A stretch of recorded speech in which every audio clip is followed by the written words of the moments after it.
Саламатсыздарбы, күнгө бейшемби Супер ТВда Серепкеji сайтынан алынган саат 11:00 карата учурдун актуалдуу, маанилүү акыркы жаңылыктары менен тааныштырабыз. УКМК тарабынан коррупция беренеси менен айыпталып жаткан Жогорку Кеңештин депутаты Кубанычбек Жумалиев жактоочу Майрамбек Жумабековдун сөзүн төгүндөдү. Анын айтымында мамлекетке заводдун өз эрки менен өткөрүп берген. Буга чейин жактоочу Майрамбек Жумабеков УКМК депутаттын мүлкүн мыйзамсыз тартып алганын билдирген. Кубанычбек Жумалиевдин Ташкөмүр шаарына анча алыс эмес жайгашкан Гилейген заводун мамлекеттин эсебине алып коюш үчүн УКМКга жок дегенде соттун өкүмү керек болчу. Бирок өкүм жок, демек бул УКМКнын мыйзамсыз иш аракети катары эсептелет деген Жумабеков. Парламент депутаты өзү бул сөздү төгүндөп, Жумабеков сотто анын кызыкчылыгын жактабай калганына көп болгонун билдирди. Мен Майрамбек Жумабековдун пикири менен макул эмес экенимди расмий билдирем жана заводду мамлекеттин эсебине өз эрким менен өткөрүп бердим, деди ал.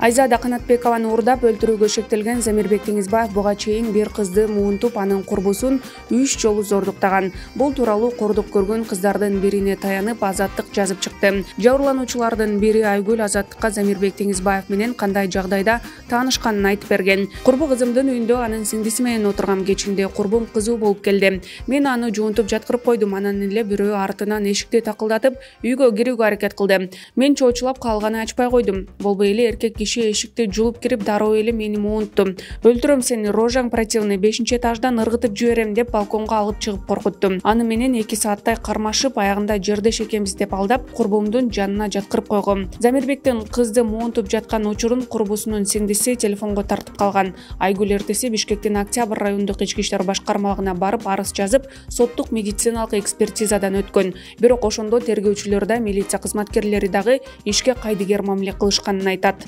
Жогорку Кеңештин депутаты Дастан Бекешев Ички иштер министрлигине суракка чакырылды. Бул туурасында депутат социалдык тармактагы баракчасы аркылуу билдирди. Анын айтымында сурак өткөн жылдын октябрындагы окуяларга байланыштуу өтөт. Мен бул ишти эбак жабыштыго деп ойлогом, көрсө дагы деле чукулап жатышыптыр. Бирок бул иште биринчилерден болуп Садыр Жапаров өтүш керек деп жазат ал. Былтыр 4-октябрда өткөн парламенттик шайлоодон кийин анын жыйынтыгына нааразы болгондор аянтка чыгып, бул бийликтин алмашуусуна алып келген. Республикалык жугуштуу оорулар ооруканасы бейтаптарга толуп калды. Бул туурасында кечээ 14-апрелде биринчи вице-премьер-министр Артем Новиков ыктыярчылар менен жолугушуу учурунда билдирди.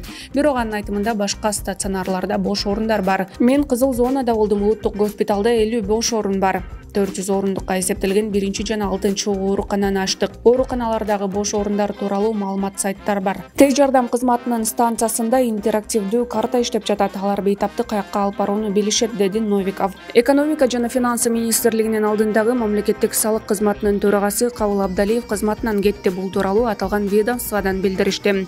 Маалыматка караганда анын ордуна Ильяс Иманбетов келди. Ал буга чейин ЭЭПтин алкагында кыйыр салыктар менен иштеген башкармалыкты жетектеп турган. Кабыл Абдалиев 2021 жылдын 1-апрелинде премьер-министр Улукбек Мариповдун буйругу менен кайра кызматка дайындалган болчу. Бишкектин 1-май райондук сотунда кечээ 14-апрелде мамлекетке чыккынчылык үчүн шек саналып жаткан Марат Казакбаевдин бөгөт чарасы каралды.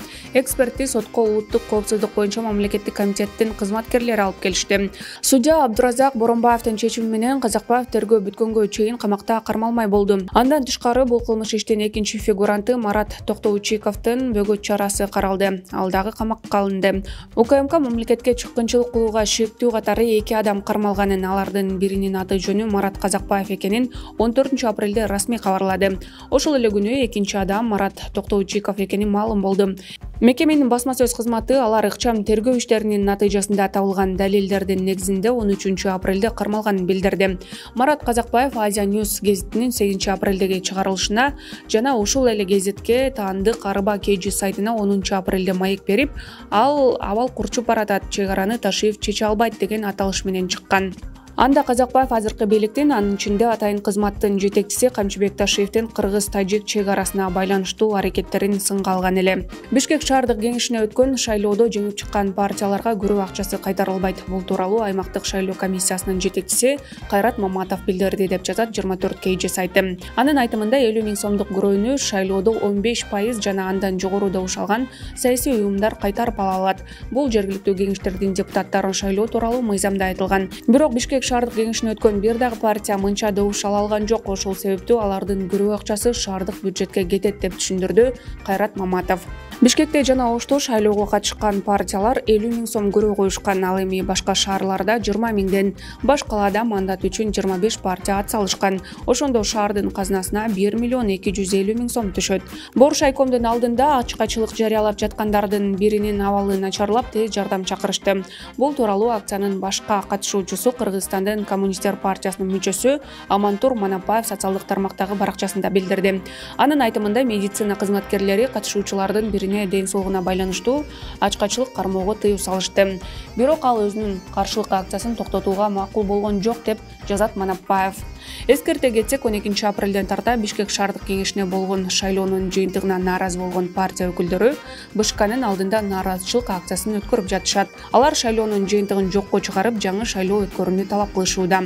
Бүгүн 15 апрелде Ички иштер министрлигинин алдында саат 12:00 27 жаштагы Айзада Канатбекованын ордалышына жана өлтүрүшүнө байланышы бар күнөөлүүлөрдүн бардыгын жазалоону талап кылган митинг өтмөкчү. Жарандык активисттердин айтымында алар ар бейшемби Ички иштер министрлигинин имаратынын сыртына кызыл саргыч ленталарды илип турушмакчы. Митингдин жүрүшүн биздин Репортаж Супер ТВ YouTube каналыбыздан түз эфирде көрө аласыздар. Ушул жана башка жаңылыктарды Серепкежи сайтына кирип окуп тааныша аласыздар. Күнүңүздөр ийгиликтүү улансын.